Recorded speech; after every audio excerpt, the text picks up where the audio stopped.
How you doing? It's Fred Ward checking in today with another episode of Count Time Now. I got my main man, my colleague, my road dog, my co-conspirator in doing good in the world, Donovan. Now I'm gonna tell you something. This is a special show today because I didn't know till last year, and me and my guy Donovan we've been rocking with each other for a while.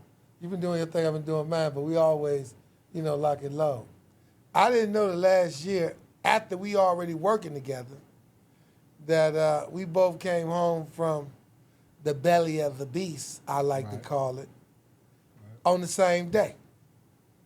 The only difference is I came, 5 years earlier? You came in 99? I came home November 15th, 1999.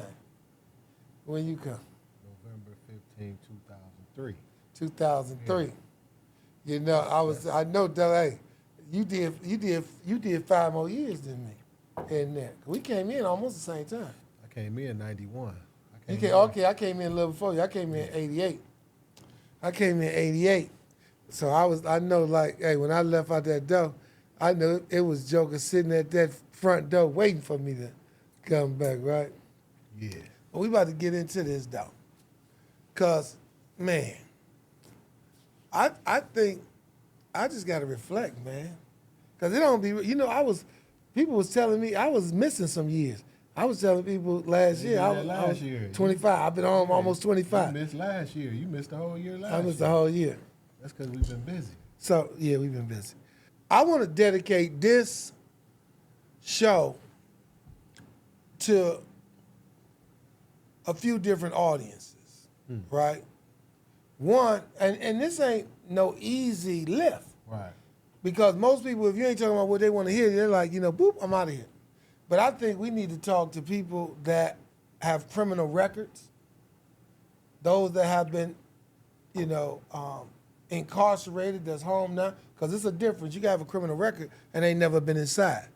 So I want to frame this conversation with individuals that's done been inside, individuals that criminal records that's going to face them collateral sanctions. Also, I want to frame it for, like, people on the streets. Okay.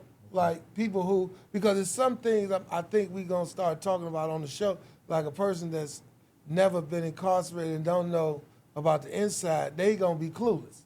Like we see that even in our BFO chapter, right? Mm-hmm. Like we got people who ain't never been convicted, but they part of our family car. Right. And they be like, what? I ain't never think of it like that. I'm like, yeah, only if you was inside. And it's really to the title of our thing too. Like when we say, count time now. When I say that in a room, those that know, those that been in there and had to get counted, those 3 different times every single day they was in there. When they hear that, they know, I don't care, you could be dragging like you a corporate executive. But when you hear that, it's gonna bring you back, right? To that stand to be counted, right? So yeah, that's a deep piece though. Yeah. So think about it. If people are hiding, right? Mm-hmm. And we're in a room full of people, and we know that our people got a habit of hiding. They don't want that felony conviction or that time spent in prison to be known. It's a hard lift. But as soon as you hit the count time now, I watch them, and people smile, people look around. Man, you play too much, man. Man, you a trip, man. You need to quit that. It's like when you playing poker, everybody male got or female. It's a tail. Like everybody got a tail when we playing poker. And you look at one dude, he scratch his face when he got a good hand. When you say count time now loud, and you say it, the tail, they get to looking like, they got me. It's a tail because... That's a cold piece, ain't it? It's almost like when they talk about experiments like Pavlov's dogs. Yeah. They ring the bell and the dog. Yeah. It's almost the same Yeah. thing. We become conditioned to that count time. Yeah. It's like the bell being rang and we return That's to our deep. cells, our That's bunk. deep. Even out here 22 years later, Right. when you just said that, I was like, The mature. I felt Hey, it like, what's that? The mature. What's that? The Manchurian candidate. Yeah, What's that? the What's that? Manchurian The candidate, Manchurian yeah, candidate. Right. yeah. That one thing make them be like, boop.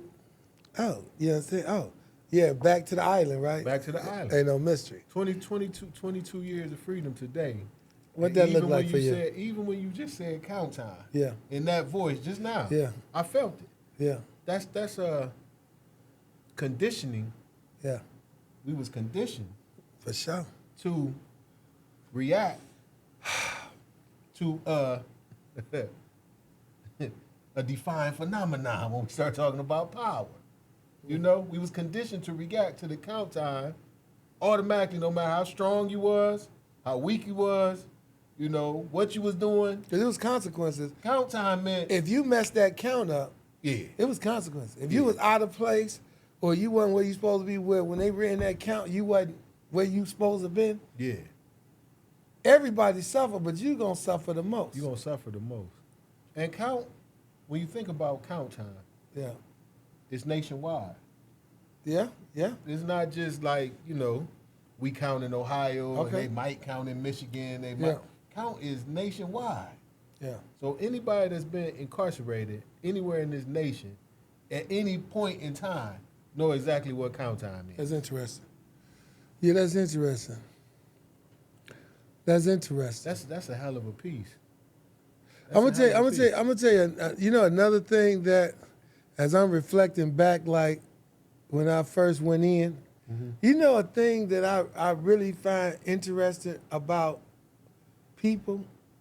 You remember like Lorraine, or for those that don't know what Lorraine is in Ohio, it's the receiving center.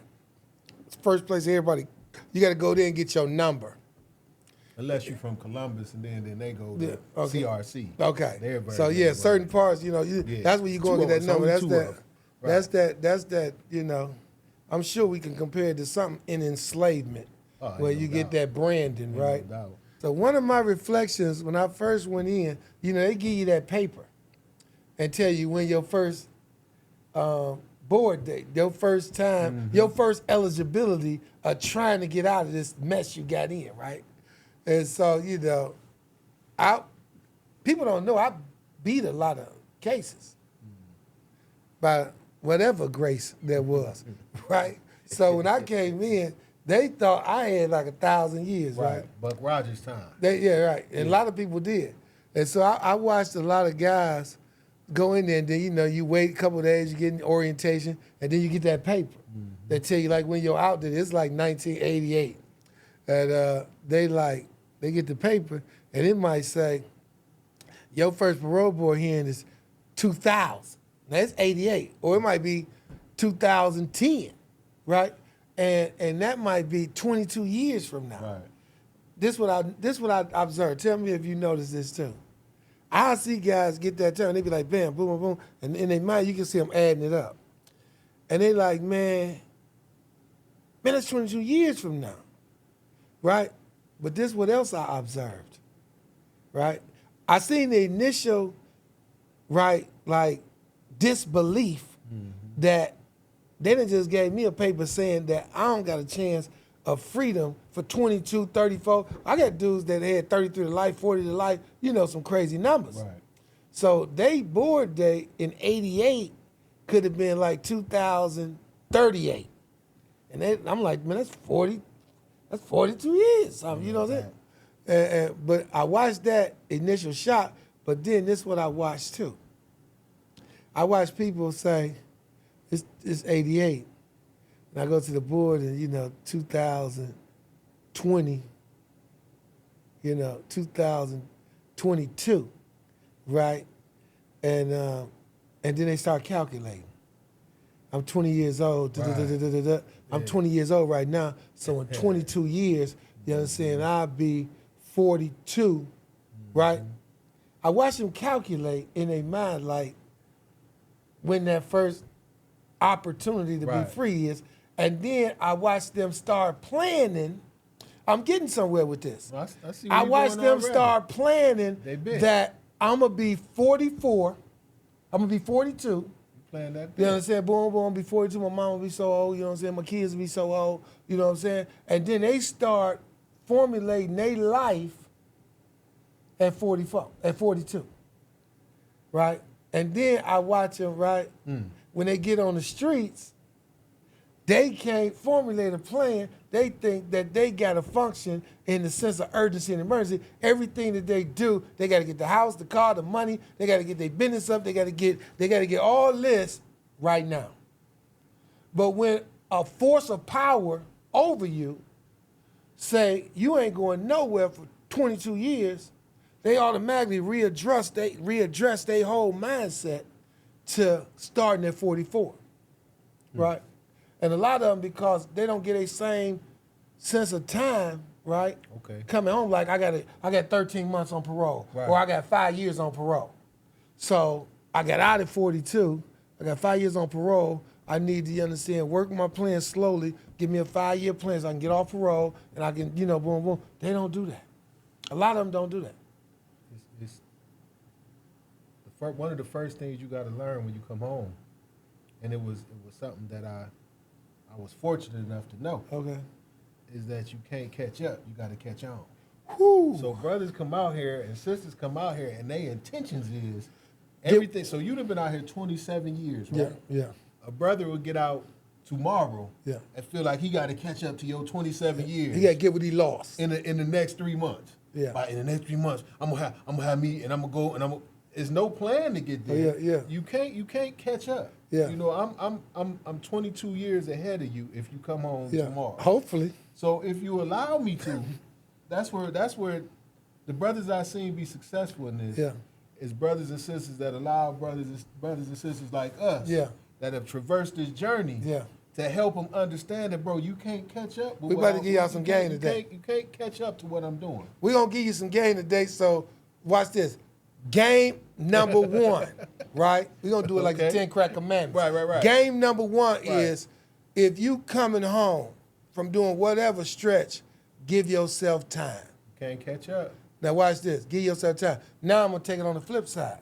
What about the family members where you was the breadwinner? You probably went to the joint because you was taking care of everybody, feeling you the man child, right? And you do 10, 15, 12 years, right? Right, and I'm going to show you. It happened with me. You come home, and even though mama, sister, daughter, son, whatever, they've been making their way. Right. They've been, they might not have had lobster and scampi every day, but they've been making their way. Right. As soon as you touch home, they can't pay no house note, they can't pay no car note, they can't pay no bill. Look, it happened to me. As soon as I came home, it was like, now I went to the joint trying to be that provider. Right. I'm going to get that money because I feel like I needed to get it because we abjectly poor. And my mom, right, cried about bills so much I thought money was a source of happiness. Yeah, And I want to make mom happy. you hit So that in that if age. money is what make you happy, say less. Right. I got it. I got you. I'm going to get it. Right? When I came home, I realized that same type of, I don't want to say manipulation, but whatever it was, you know what I had to do? I told everybody that felt like I was the breadwinner, or I said, act like I'm still in the penitentiary for the next 13, 14 months, at least. Act like I'm still in the penitentiary. Because I ain't about to do nothing. I ain't about to take on the pressure of you not paying this and you not paying this, and you know what I'm saying, the furniture wore out. I ain't going for that trick no good. It ain't. So, what you Did say? you experience that? What you say though? What you said? Game number 1. Give Point yourself number 1, time. Give yourself time. You Give can't yourself catch up. You got to catch on. Yeah. 2, you are not the only one that's been in a state of arrested development, right? Okay. When I went to- break that down. I Hold went on. to prison at 18. Okay. So my experiences on the street stopped at 18. Okay. I was in my 30s when I came home, but my experiences. So think about when you were incarcerated and you start thinking about the streets, you could be gone for 6 or 7 years, but your memory is still what was going on 6 or 7 years ago. Okay. The streets that moved on That's without you. because you know So what? then, You're look, right. I'm about to hit it. No, you're Look at right. this. mama and them experience stopped too when you went to jail. So they still They stopped seeing getting that free money. They still seeing who you was before you got incarcerated. Oh. So when you return, they don't see them 10 years that you done did in the growth. They sitting there like, yep, he was providing when he left. He a provider, so he gonna provide. That's what he do. So they experience what you stopped, and they expecting you to be who you was when you left. Take that pressure off. And so now we don't got to struggle no more because Fred home. It Yeah. ain't no. It ain't. It's it a ain't lot even of brothers. game. Y'all better catch it. We don't got to struggle no more because Y'all better catch this. He took care of us before he left, and now he home. He gonna make a way. Trap. As a trap. We about to give you some game. Why is the game worth giving to you and worth receiving? 27 years out without incident, never to return, and ain't broke no rules on either side of the game. So what You gotta know something. So what you just gave him is, Come on. what we give him is the cause, the arrested development of your relationship with your people when you get incarcerated. But also, the way out was when you told them, look, y'all got to act like I'm still incarcerated for this period of time. Guaranteed. Don't expect nothing from me. Let me get myself together. It's my natural inclination to provide for y'all. Yeah. But y'all got to give me a chance because I can't catch up. I got to catch on. And once I catch on, I got y'all. The couch going to get new. You know what I mean? My mom Now, ain't going to watch no hey, old man. TV. Hey, man, you know, listen. my sister ain't going to struggle, but you got to, don't. So what happened is they put the pressure on you. You come home, you get that first meal, you might get a party. Your friends come around, they give you a couple $. Maybe a jacket, couple clothes, might get a couple clothes, fits. You might get some nice 2 clothes, outfits. But then within 60 to 90 days, they looking for you. They looking for who you was before you left. I'm thinking I'm going back to that time. Like, thinking. dog, you done been out 90 days. Now, I done gave you money. I done gave you codes. Where the plug at? They want me to grab Where that the bricks pistol. at? They want me to grab Where the that pistol. No, they want me where- to protect again. They know Big G, you understand, gonna keep that pressure off you. So what we got to do is be smart enough to understand what you said is, y'all. Trick no good. Now watch this. Now I'm gonna tell you something. You know, so this is a safe space. I'm gonna get. Safe space. You know what I did when I first came home? It was crazy, man. I can't even explain why I be doing some of the stuff I do. But I'm gonna give you a little insight. You know I ain't had sex for the first year I came home. You know why? Why? Because some girls that I met when I came home, they was like, oh man, you did 10 years. Oh, I know that, you understand, that D, you understand? Right, I know. right. I was offended. I was like, you be out. You understand? I done did all this. I done had to deal with these racists in here and all this, boom, boom. And you done labeled me a piece of meat. Right. Right? I used to tell them, man, I'm cool. Right? Discipline myself. Discipline. Even to the point where I'm testing myself. I'm like, you know what? Hey, man, you cool. We can even sleep together. Just don't touch me. And I'm going to show you I can sit right here next to you and don't do nothing. I did it for a year. Coming home. You a bad You know the motor other scooter. thing. You know the other bad thing. motor scooter. You know the other thing I did for a year. What? I went. It was a spot named Edgar Shane. It was a furniture spot. Had cold pieces of furniture. Now I come home. My sister gave me a job at Cleveland Clinic, so I'm getting little checks. I went to this furniture spot and ended up picking out a furniture set that was like $8,000 without the mattress and box spring, right?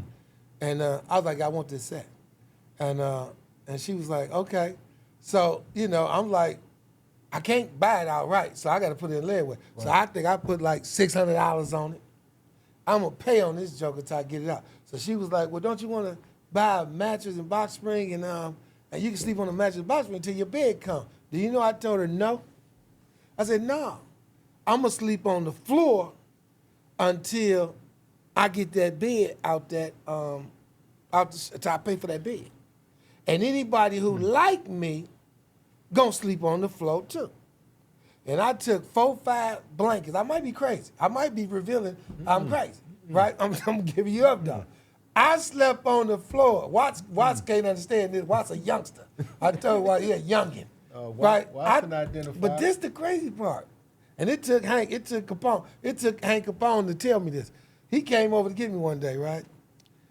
Do you know I had 4-5 blankets on the floor as my bed, pillows and all that, right? But I had them folded the same dimensions of the mattress that was in the joint. I got a whole bedroom, but I got the mattresses folded the same dimension of the cot that I slept on for 10 years. And I didn't even realize You it. ain't He realize told it. me, he said, G. I said, what's up? I said, what's up, Capone?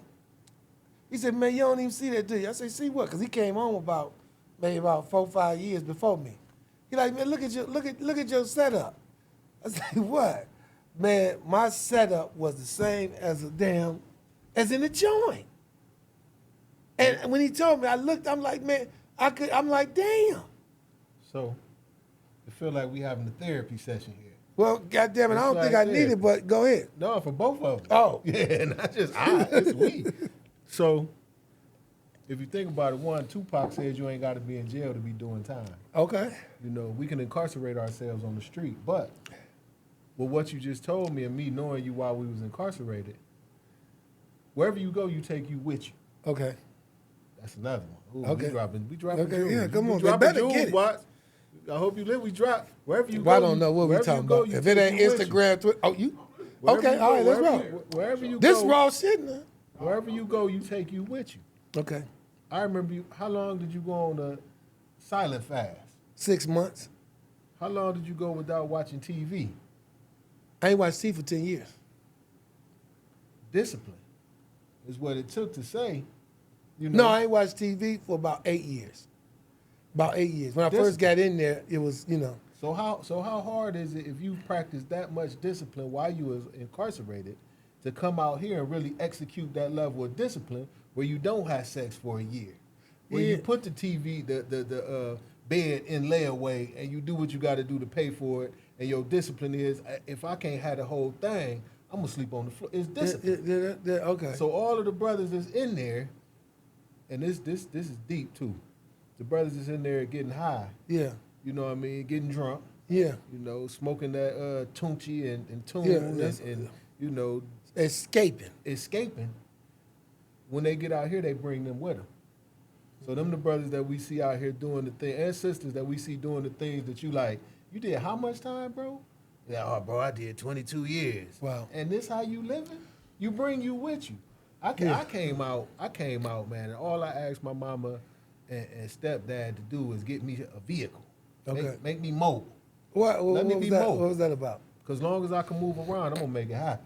Okay. Just like in the joint. Okay. Long as I can move around, Okay. I always wanted to have a job in the joint that allowed me to move around. Okay. So when I worked in the infirmary, when I worked in the gym, when I worked in the visiting Yeah, I room, do remember you always wanted been to move around. I want to move around. So I told my mom and them, after 13 years, just give me some little raggedy car. They got me an 87 Cougar. She paid $500 for it, and I washed it every day. Yeah. Rust on it. Yeah. The inside was beautiful. Yeah. But I washed that car. It had the white little strip white walls, so I kept it bleach white. Yeah, you know, yeah. I'm showing up. My Appreciate dudes, you. by now, my dudes, they doing what they supposed to be doing. The ones that stayed out here, especially my dude Rex, blessed the dead. He's showing up in his Bronco looking good. I'm showing up in the Cougar. Yeah. Because I know that as long as I'm mobile, Yeah. I'm going to make something happen. I brought me with me out here. Okay. So That's a good. Ooh, that's deep. So that means that how you develop and work on yourself and what you work on while you inside is gonna be right. Gonna manifest. It's gonna manifest. On the outside. It's gonna manifest. So all the slick talkers, Oh. all the slick, I gotta play the game, play all us, because I fell into that at the time too. Everybody feel they got it. Oh, I'm gonna outthink the warden. I'm gonna outthink. You're gonna come out here and you're gonna be in the same position, finding yourself. How can you out slick something in a situation where you ain't even gotta be slick? What about a person who be like, well, I'm just gonna sell drugs inside because what I'm saying, I gotta do what I gotta do, but when I get out, that's a lie. And what they end up doing when they get out? Selling drugs, justifying it. I'm just gonna sell it a little bit so I can get my bag up and get this store in my shop open, or get my record label up. Right. Wherever you go, you take you with you. So when you talk about the discipline you had not to have sex for a year, That was crazy. it wasn't crazy. It was who you was while you was incarcerated. You showed that discipline by in the midst of madness, you was able to walk around. And I remember you with the little pad when somebody had something to ask or a question, and you write it down. It's the same discipline. Hey, but you know what? I'm gonna tell you something. It was another piece that came with that discipline, Because when I went on that silent fast for 6 months, I'm a firm believer that we don't utilize our body and our mind in the way in which it can actually work. I think we dumb ourselves down, whether it's through food or sex or TV, looking at reality show, whatever it is, right? And I say that because when I went on that 6 month fast, I give names up because see, we can validate what I'm talking about. Right. I had just finished the silent fast, and I was up at, where I was all the way in the back of the range. And my dude, Duran Harris is my dude, we call him Bones. Uncle Bones. You know what I'm saying? Bones was on death row and got off, and now he been out 20-something years, he doing good. He was walking down the range, and he was walking down the range to ask me something, and I told him what he was going to ask me. And he said, hey, man, don't do that. Man, get out my head, G. Now, I can't explain how I knew what he was about to ask me because I didn't have it wasn't like we had did something yesterday and this a follow-up. Right. It was something very random that he was about to ask me, but I knew what he was about to ask me. Right? And I only credit that to the type of meditation and fasting and silent fast that I did. It allowed me to be able to read his thought. Right? In tune. Hey, He was man. in tune with the universe. Right? And I'm gonna tell you something. So let me. Yeah. Go ahead. We all share a collective consciousness. Oh, it's- now you gotta break that down. So it's a time. The collective consciousness is where our thoughts all go. Like Okay. if you ever sitting around and somebody come up with an idea, you be like, damn it, I thought of that 6 months ago, and I should have used it. It means it just went into the ether, into the collective consciousness until somebody else pulled it. Yeah. Okay. So by you, Is that like when somebody thinking you and they about to call you and you call their phone? Yeah. You're like, damn, I was just about to call. I was just thinking of you. It's the vibe. It's that collective consciousness, okay. that energy. So when you come up with these great ideas and you let them go and you don't put them into action, all they do is manifest somewhere else. And when you practice this level of discipline with your eating, with your talking, because the hardest thing for me to do, so when you on your silent fast, me and Charlie, my celly, my co-defendant, my brother from childhood, I said, well, shit, I'm going to go on a silent fast, too. Yeah. My silent fast lasted about 2 hours. About 2 hot hours. That was deep running around with them cars. That was deep. My shit lasted about 2 hot hours because I didn't have the discipline Wow. or the desire or the understanding why I would do it. Right. You know, I'm just saying, shit, if bro can be on the silent fast, I could be on the silent fast. Yeah. It's the discipline that's necessary to become who we truly want to become. Wow. Because it's gonna manifest. That's cold. You know, so I think the biggest lessons I learned while incarcerated. That's cold. Now I'm gonna tell you something. I feel like I like that you went to the collective consciousness, right? We was actually gonna get on. We freestyling, but I want to get on. You understand why? Black men and why people incarcerated feel like they don't need to vote. But I'm gonna stay in this vibe, right? I'm gonna stay in this vibe. We're gonna come around to that. Watch this. It's gonna come around. I don't know if I ever told you this, right? But when I came home, I done had guardian angels watching over me probably all my life. Let me tell you what happened to me when I came. I came home, I was working for Cleveland Clinic, and man, again, my sister got me the job, but I was doing like 14, 16-hour days, right? Like I was supervised, I was doing 14, 16 hours. I'm thinking I'm just gonna load this check up. So it was a young lady named Shawana. This is my childhood friend, sweetheart, homegirl, ride or die, right? Her birthday, she was having a birthday party. Now, when I was in the joint, she used to send me books. Always, somebody email, send me a book. Hey, go get this book, send it to me, right? She used to send me books and stuff and this and that. And so, I'm a loyalist, for those who I roll with, right? And so she called me to come to her birthday party. I don't think I ever told you this. And I'm tired as hell. And I'm like, man, you know what, man, I'll get with you tomorrow. You know what I'm saying, man, I just got off work. Hey, look, I said, man, I'm going to tell them today. Right, they need to know. So, man, I'm dead tired. She like, oh, come on, man, just go on, man, I need you to be. She on the west side. So, again, she had my back. So I go ahead and go over there. Once I get over there, cocktails and music, and we reminisce old stories and all that. So I got a little energy, because Right. I'm in the midst of it. Right. Man, I ain't seen you in 10 years. Gee, what up? Well, it's cool because these my people. Now I'm coming home. I come home about it's light outside, so it's 7:30. It's 7:30. I'm on my way home. I get between, if you know Cleveland, between Martin Luther King Boulevard and Eddie Road, right? My body's shutting down. Listen to me, man. My body's shutting down. I'm literally on the highway driving and close my eyes. Listen, my eyes is closed. It seems like my eyes is closed for like 10, 12 minutes, right? But I'm about to go into REM sleep. Because I'm like, my eyes is closed, and I feel where I should just be like, just boom. I'm just all the way out. Yeah. All the way out. And something just, instead of me just going all the way out, I open my eyes and I'm on the highway still driving, and I rolled all the windows down, right? Show you how my body's shutting down. I get off on Eddie Road.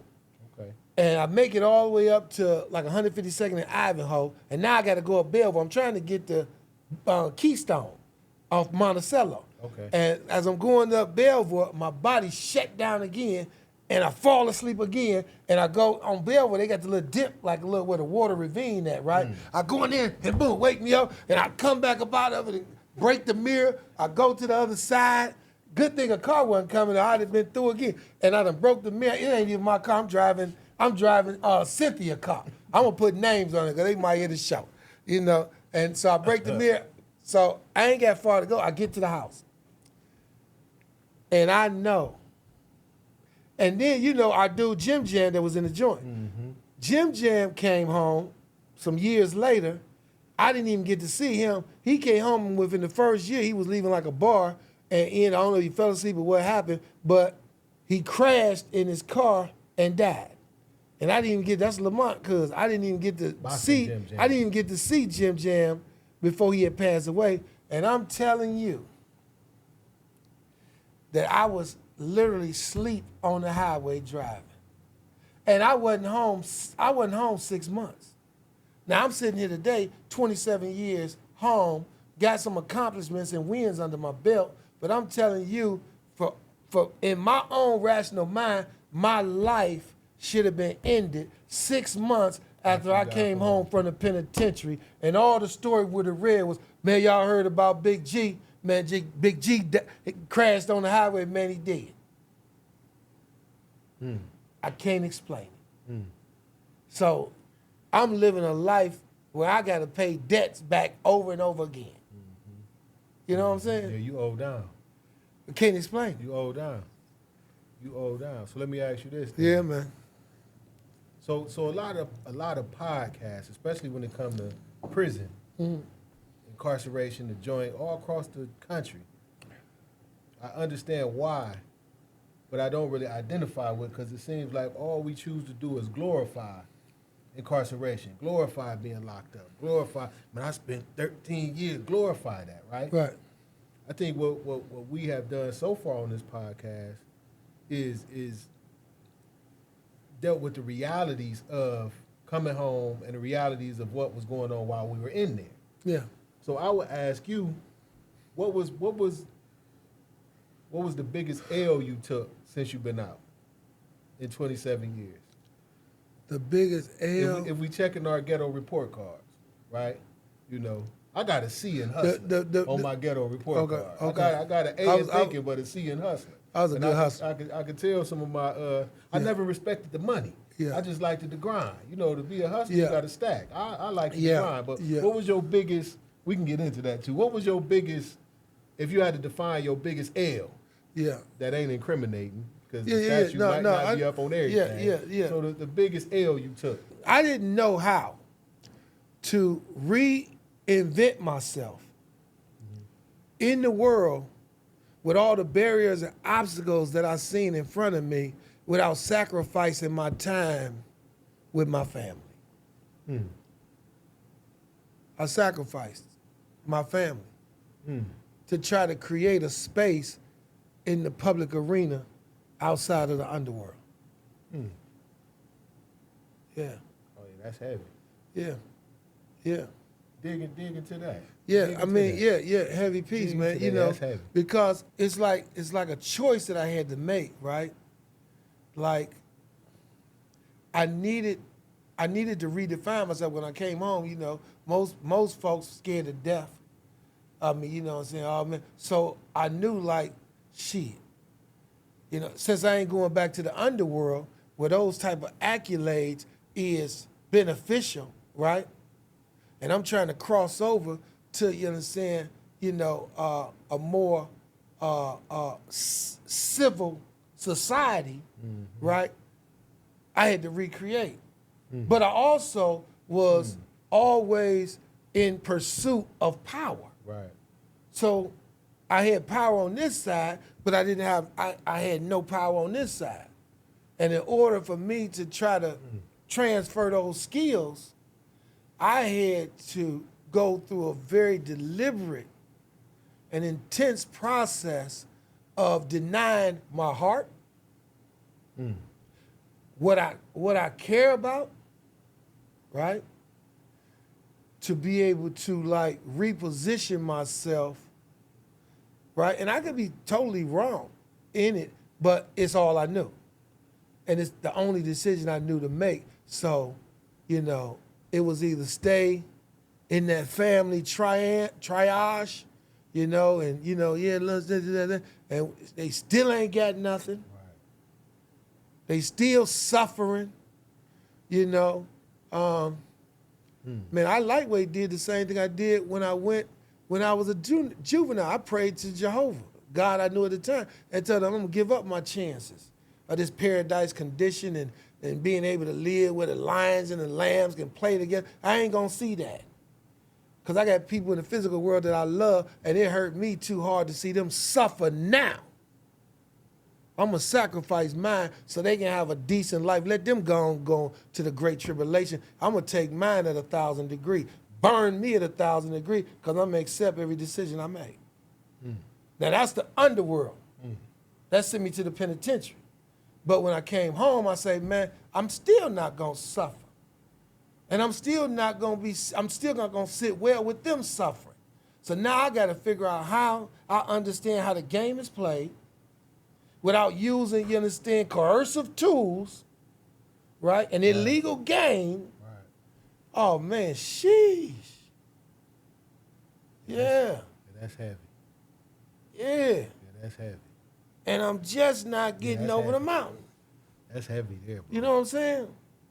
Like, yeah, I'm like, they like, you know. That's heavy there, Man, heavy and deeper than Atlantis. Now you got me rethinking.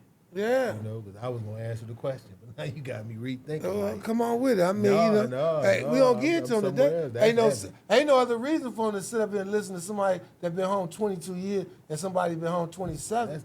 That's heavy, though. It give you another option to think about the decisions you making and why you rationalizing in your mind.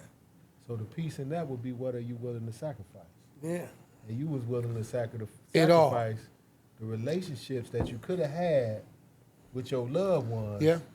But the reason for the sacrifice was in order to make it easier on them. Yep. Same script. You know, same script.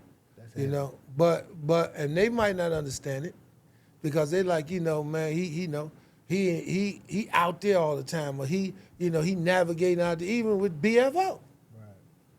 See, I'm trying to build enough power relationally with other individuals that suffer the same consequences as me.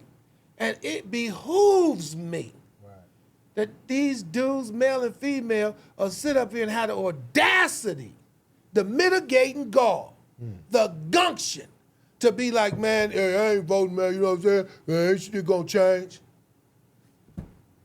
But when you go see the judge, your voice change, your back get bent. Right. You understand? You put on them slacks you ain't never wore because you ain't been to church in 12 years. You start tap dancing. You tap dance. You start tap dancing. Yabba doing. You know what I'm saying? But you changed then. But you can't take 5 minutes. You think it's real and trill. I say you don't vote and if you got a criminal background and you don't vote, you a op. That's my demonstration. You're op. You're op, man. Put it in a language they understand. What they say, when I was a Jew, I became a Jew. You understand? To the uncircumcised, to the ungodly, I became ungodly so that I can gain the more. Speak to you in a language you understand. Yeah. It's 70 million of us across the country. 2 million in Ohio. And these dudes sitting up here sticking their chests out because they ain't voting for judges that's giving, you understand, Buck Rogers time to their loved ones. Being unfair, giving disproportionate time out. And they think that's gangster. You know what I'm saying? I got an issue with that. I heard on that, remember that Ghetto Boy, when they had Larry Hoover talking, and he said real gangsters go to the polls. Real gangsters go to the polls. Yeah. I think what we came up with and what you helped me to understand is voting as a strategy. I think the reason why a lot of our brothers and sisters do not vote because they don't understand that voting is, part of the target, but the reason we vote is to create the leverage so that we could change the conditions that we look to change. I don't think they understand it. I think this is what make BFO position to change some stuff. There's been so many people that came through and say, vote, vote, vote, vote. You should vote, you should vote, you should vote. Yeah. My grandmother told me I should vote because so many people died for me to have the right to vote. Right. So I said, True. okay, I'm going to vote because my grandmama said it. Right. But I didn't understand the whole strategy behind our vote. I don't think the directly impacted, speaking just for us, for our car, understand how strategic it is for us to vote. Right. I don't think they get that. So I think part of our lift for 2026 has to be, one, to educate, two, to organize, which we talked about the other day. And all of this is the stuff I learned from you, and that's why I appreciate you. 3, to vote, and 4, to hold those accountable that we put in position. I think if we don't understand that that's part of the strategy in this voting thing, then what's happening is we're going to end up not being able to explain it. The young generation ready. They want something. Yeah. They ready to fight.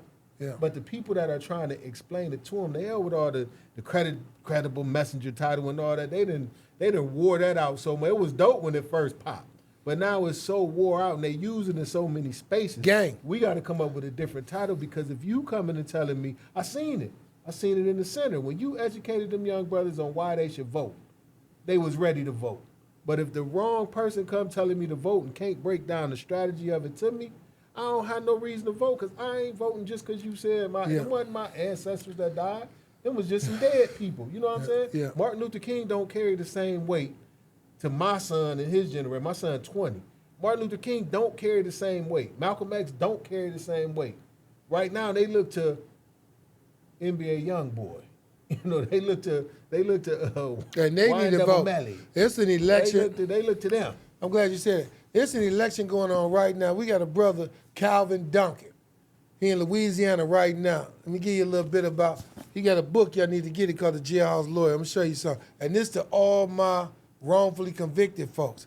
Calvin Duncan was wrongfully convicted. He did 23, 24 years in Angola, one of the worst prisons in America. Hardcore. You want to get a glimpse of what enslavement looked like, Angola, right? Now, he was constantly writing to the clerk of courts trying to, get his transcript so he could fight his case, show the flaws in his case, and could never get them.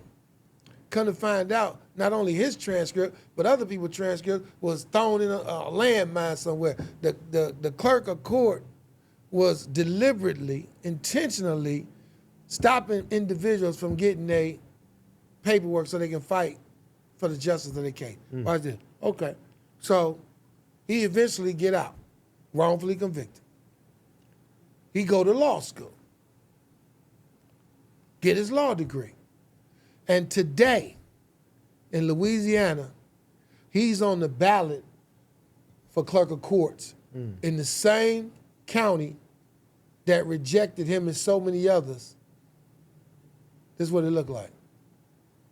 And the reason why I say that is because, you understand, I seen Master P and them, I seen them win, what they call that? Versus. What's that? Versus. I seen him win versus, right? Right. And you talked about NBA YoungBoy. In my mind, I'm like, I wonder if Master P, I don't know if he don't push the vote or not. I ain't never really heard him say nothing about voting.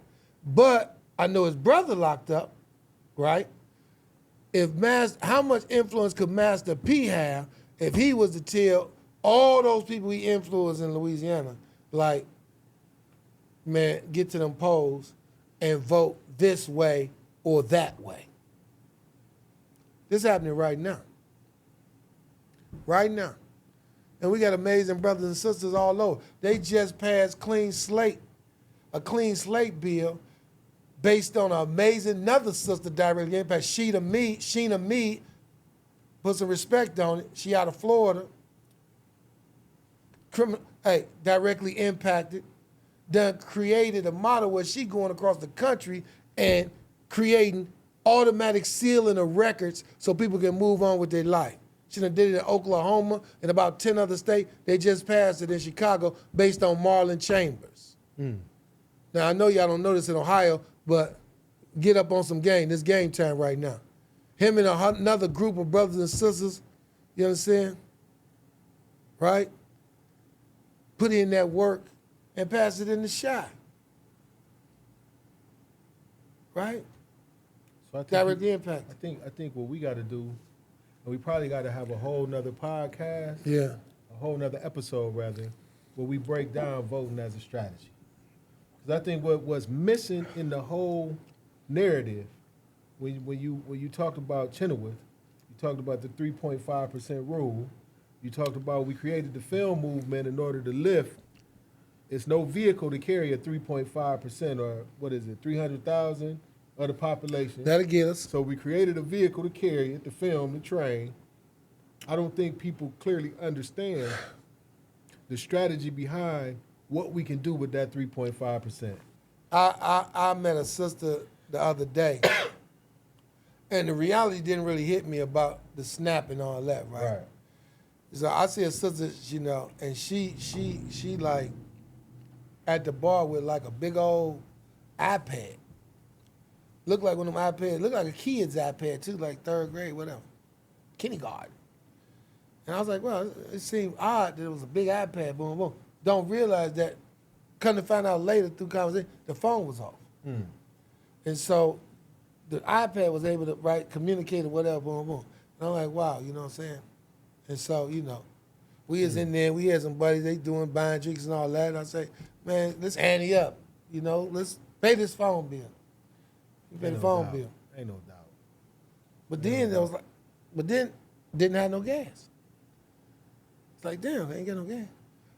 To get the kids, to go pick the kids up. And I'm like, did she come to the bar looking for that help? No, she didn't. It's crazy. She was just with her friend that was coming to see one of my guys, right? She was frowned up, like she didn't want to be there any further. She had rocks in her jaw. I said, I see why. Yeah, I bet. You know, but the reality of it is, and then at the end of the day, you know, it was like that snap ain't kick in, like need food. And I'm like, damn. Right? And I'm like, that like put me in like, you know, I hear it and I'm like, but when it get that close, and I'm talking about, she seemed like a really nice lady. She wasn't in there like soliciting, like trying to sell herself and all that. She was just like, man, it's hard out here, right? And I got kids, and I need food, I need gas, I'm like, damn, what kind of crisis survival mode is that? That's the chaos of the moment. And you multiply that by thousands. That's the chaos. Thousands of people, or millions. So let me ask you this then. That shit hurt my heart. Are you politically inclined? Politically inclined? Do you want to run for mayor? Not in no way. You want to run for councilman? In no way. Do you want to run for precinct chair? In no way.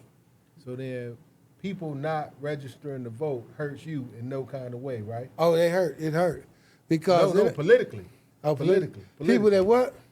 Won't vote or register to vote don't hurt Fred's political chances. That's what I should say. Oh yeah, no, it don't. No, it don't. Right. It don't hurt my political chances. So I want to clear that up. Yeah. Because I think a lot of people believe that your whole, and this is from me knowing some dudes from Cleveland, yeah, right, and talking to them about why they don't want to be a part of BFO, and they don't want to help you become mayor. Yeah. Or councilman. Right. So now that we understand and we clarify that you have no political motivations behind this, that should ease a lot of you brothers that's thinking I ain't gonna support that voting shit because that's Fred. Now this where for the listening audience, if you haven't been incarcerated and you ain't got tattoos all on your arm trying to be tough and all that, this is where the conversation might go over your head. We about to go gutter right now, right? This is for the false flaggers, Right? And those who wear false titles, like individuals who, son, don't know you ain't no OG, right. You old school, and that's only because your chronological age is 50, 60 years old. Mentally, you probably still 13. They don't know the difference between mental age and chronological age. Right. My fault, I read a lot of books. However, OG might stand for old guy. You just an old guy. You might be an old guy. And so a lot of times the tension to be in close proximity, you understand, right? I get a lot of people get mad at me because they want me to validate something that they not. Right. They come around and they be lying and tell me, man, I be like, no. I don't remember you doing none of that.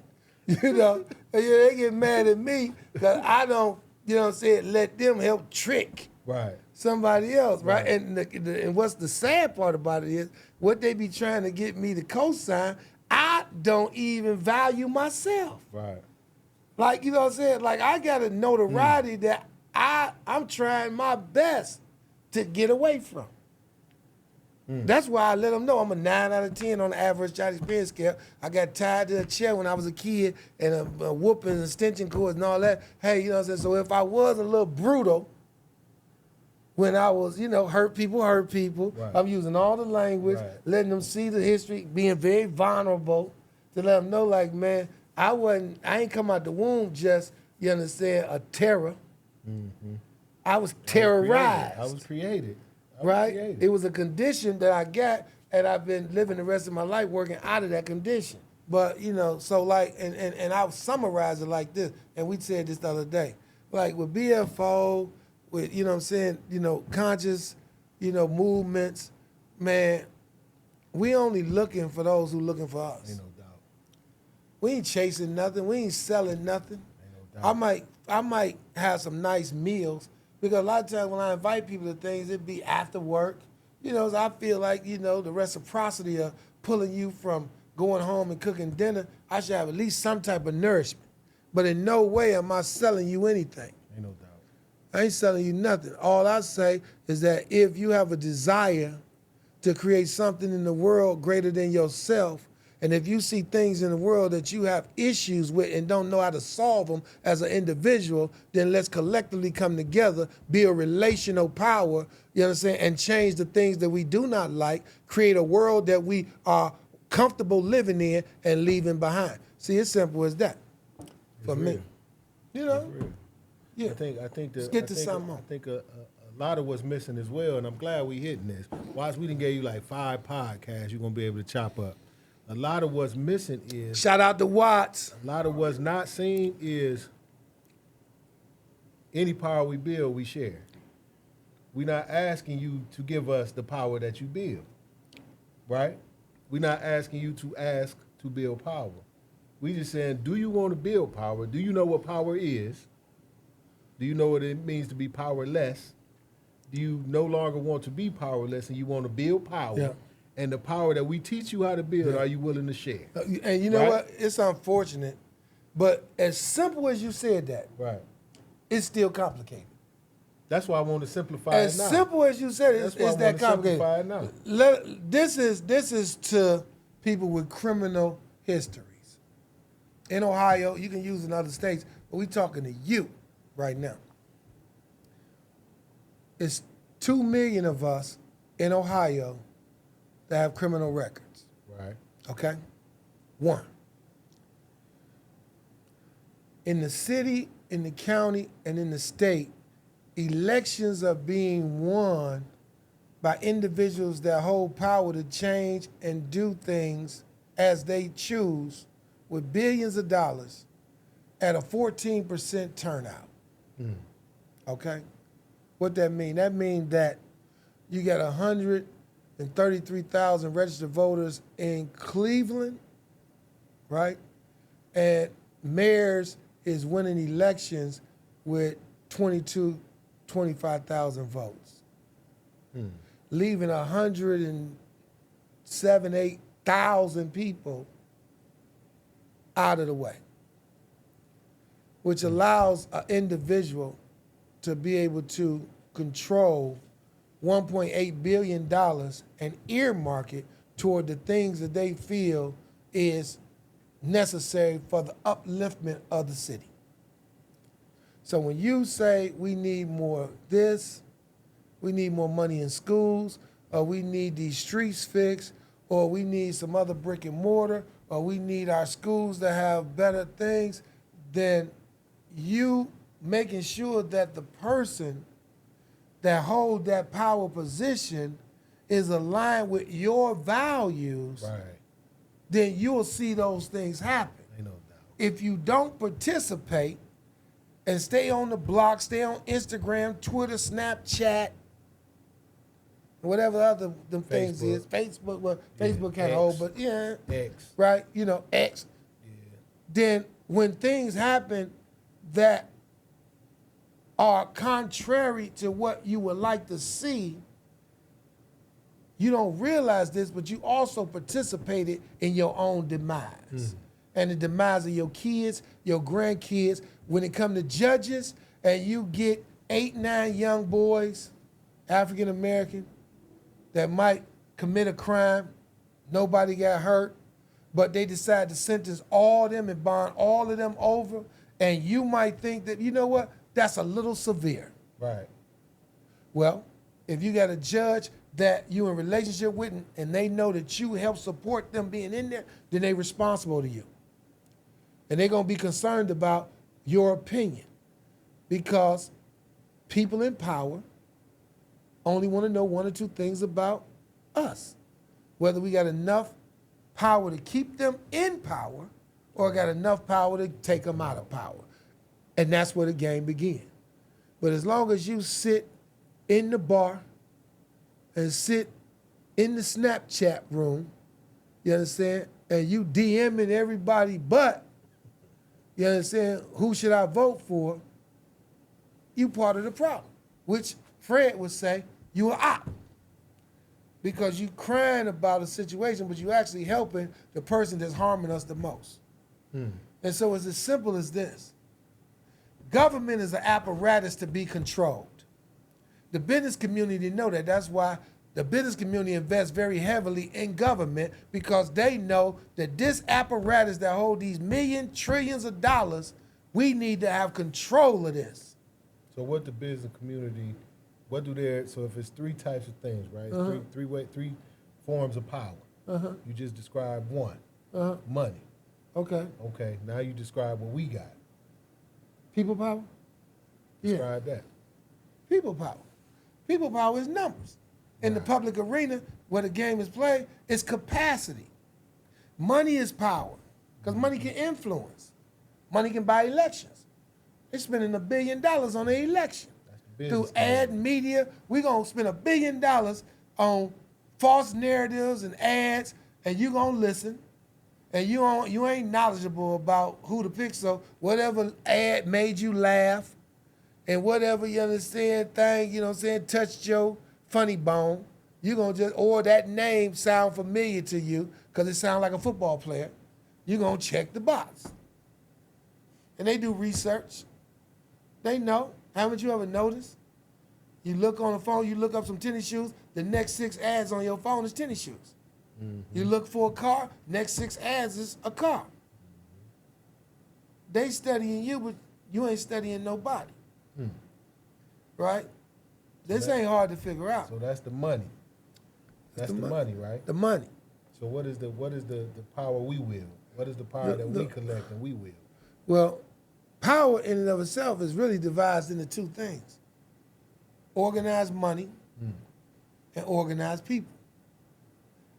So you hear a lot of people talking about the billionaires. That's that organized money.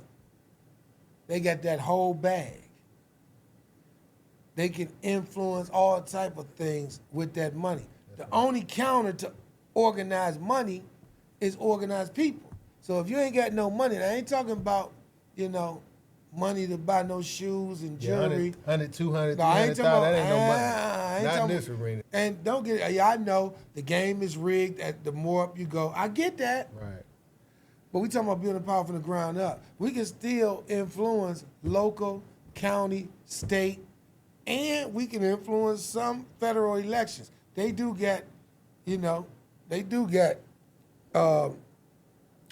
certain infrastructures in place that's beyond democracy. But if you ain't doing nothing on this end, don't just shoot straight to that. Right. No, They fool. built up, You baby. shoot nothing, man. They got electoral colleges, and man, you know what I'm saying? They can eat, they can steal it. Yeah, I know. You went. No, come on back down. What about that school and them streets and your grandmama and your son and your daughter and the things that you can touch? Right. See, that's the problem with most of us. We focus on what we can't control and don't control what we can. Let that sit in. Because down here, it's billions of dollars and a whole bunch of power positions, school board,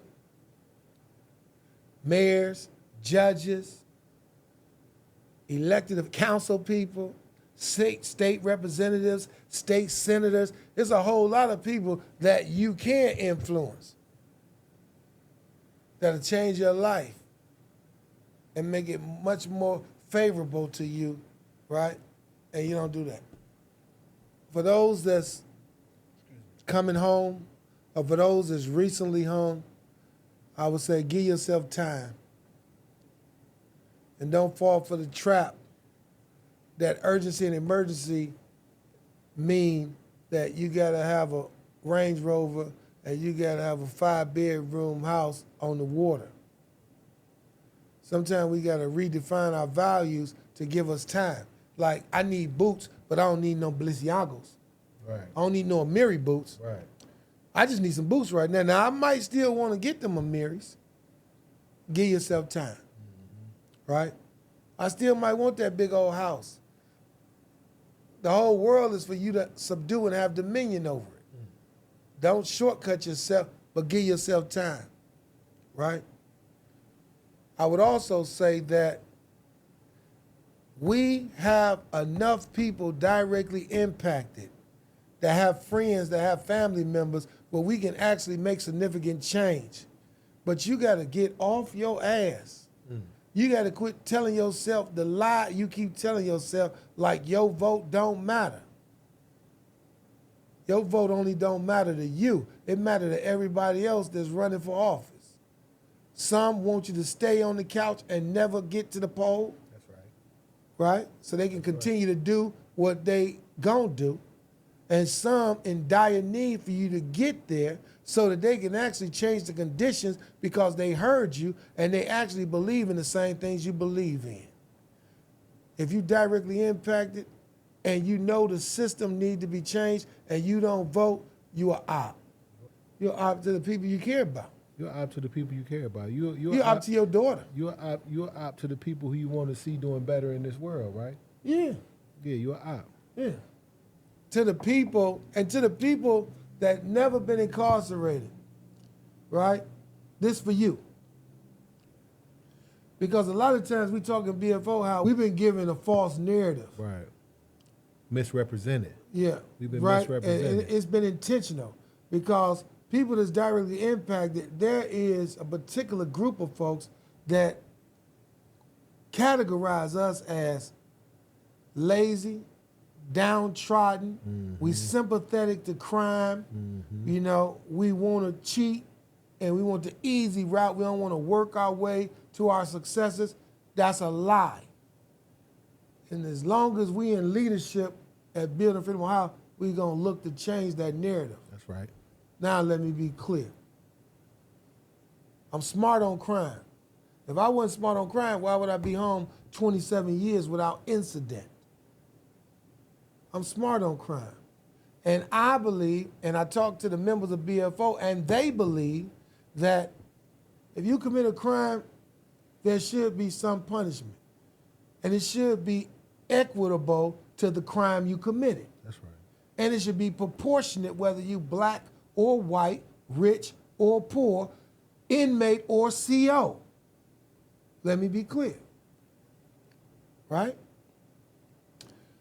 But we also believe that if you then committed a crime, got your time, completed your sentence, got off probation or parole, right, have transformed your life around to where you are, you understand, accepting of your error, right, and the harm that you have caused your society, your community, your family, and the victims.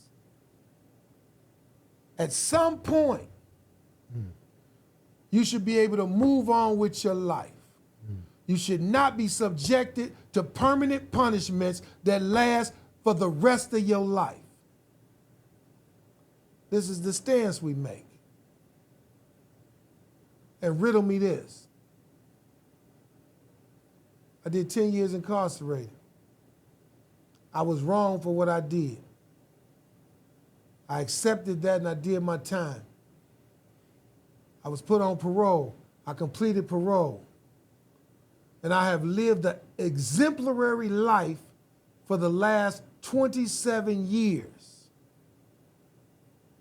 And I still can't volunteer to read for 100 black men because in their national bylaws, you can't have a felony, you can't be a convicted felon and volunteer for the kids. And let me be clear, there's nothing sexual on my record. Okay? There is no crimes against women, right, on my record. Okay? Or children. But I can't volunteer even though I'm a published author. I got a colleague and dear friend of mine, been home 22 years. He couldn't coach. He got kicked off from coaching basketball for his son and daughter at their own school, and he was their father because he had a felony. And neither do he have crimes against children or women or sexual crimes. To the people that ain't never been convicted, right? You don't think we done paid our debt? You don't think that we done served our time? You don't think that we should be able to move on with our life and be able to experience life in whole? So if anything that we saying make any sense, like, subscribe. There's other episodes that got some really good content on it that you could be thoughtful in listening to.